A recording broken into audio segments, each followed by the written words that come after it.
It's not too late. If you've been working on buying a home or even not working on it, there's still time for you to get it together and lock in a mortgage rate that you can sustain. The best time to buy a home is when you're in your 20s. The second best time is however old you are now. Here's why. Number one, the same rules apply. Number two, the game is always changing. And number three, it will never stop going. So the same rule always apply.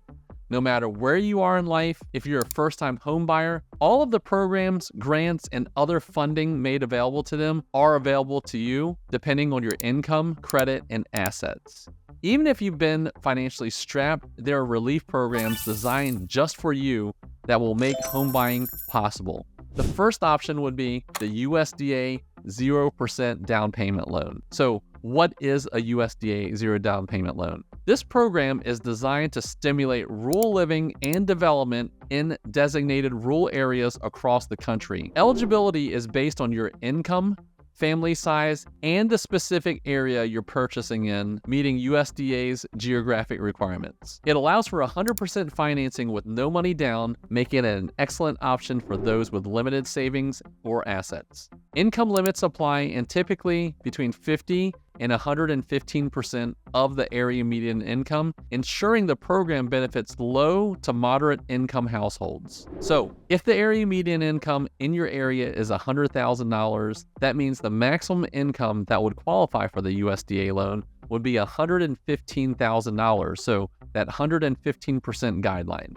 The property must be owner-occupied as a primary residence and meet USDA requirements for eligible rural areas. USDA loans offer competitive interest rates that can be lower than conventional loans, as well as lenient credit score requirements. There's no monthly mortgage insurance required, providing savings over the life of the loan compared to other low down payment options like an FHA loan.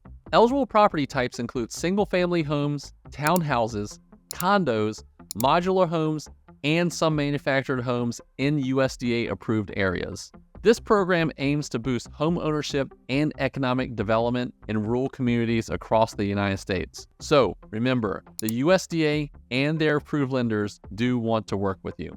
The second program we want to discuss is the HomeReady and HomePossible loans. These are both conventional loan options with income limits based on the area median income once again. They offer lower private mortgage insurance factors compared to your traditional loans. You don't have to be a first-time home buyer, but you can only own one additional home, and interest rates can be lower, between 0.25% and 0.5% less than the traditional conventional loans, depending on your qualification. The next loan we want to talk about is the FHA loan. This is an affordable option that requires as little as 3.5% down. Many down payment assistance programs are available to cover the down payment and some closing costs when piggybacked with that FHA loan. Credit requirements are lenient, allowing for manual underwriting, which means that the loan doesn't have to be automatically approved like a conventional loan.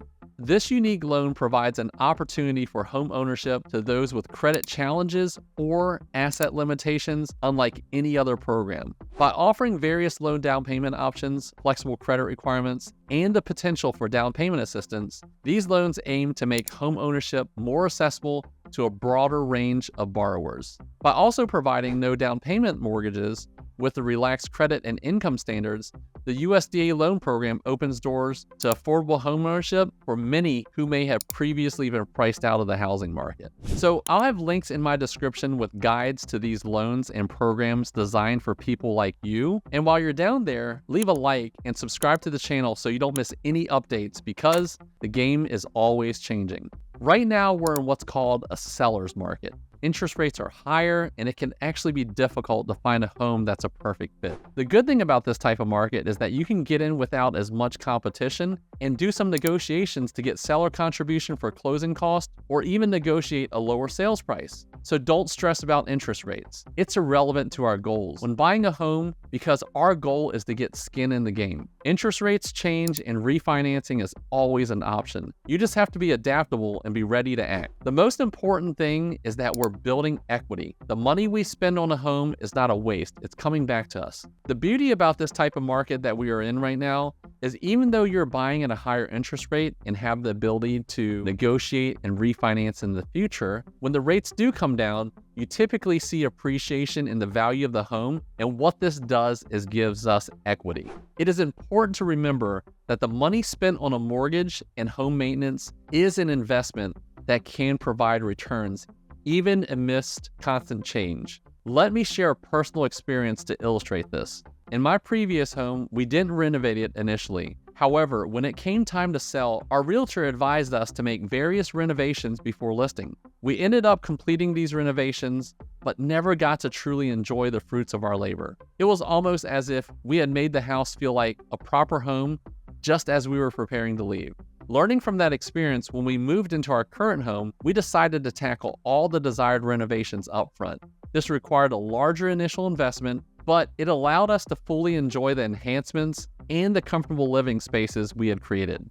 While we may still need to make some minor renovations if we decide to sell this home in the future, the majority of the work has already been done. We had the foresight to consider the potential resale value when making the initial renovation decisions. By investing in renovations that we could appreciate firsthand, we not only enhanced our daily living experience, but we also positioned ourselves for a smoother transition whenever the time comes to sell. The key is striking a balance between creating a comfortable living space for yourself and making a strategic improvement that can potentially increase the home's resale value down the line, really like this. It will never stop going. Once you've started playing the housing game, you're on track to win. As long as you can make your payments and maintain the home, you have essentially an infinite investment vehicle. There are various ways to monetize your home without having to sell it outright. The most straightforward way is a long-term rental. This is actually my preferred option because it provides a consistent stream of rental income. While long-term rentals are a pretty secure source of income, it's not all fun and games. It's crucial to have cash reserves when pursuing this route.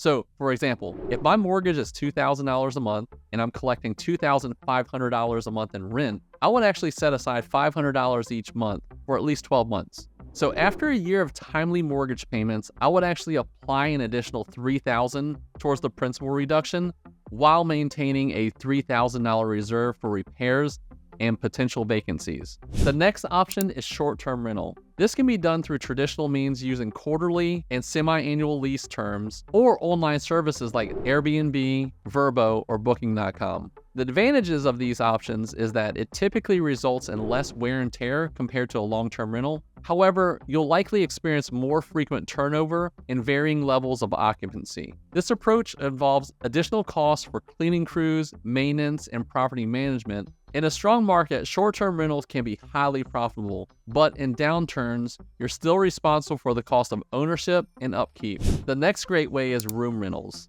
This model can be excellent for maximizing your rental income, whether you live in one of the units or rent out individual rooms. However, it requires someone to constantly monitor the wear and tear, as well as any necessary maintenance and repairs to inform you of replacement and fixes needed. All of these models have its benefits, but the decision ultimately depends on your stage in life and the level of involvement you're willing to undertake. Carefully consider your priorities and preferences before choosing the most suitable option for your circumstance. Thank you for watching this video. I'm 𝐬𝐮𝐬𝐫𝐞, Mortgage Guy. I've been in the mortgage industry for over 17 years. I have tons of videos on my channel about how to take advantage of all the home buying opportunities available to people just like you. So be sure to subscribe. If you have any questions, leave a comment or use the link in my description to get in contact with me and my team. Until next time, I'm 𝐬𝐮𝐬𝐫𝐞, Mortgage Guy, and I'm out.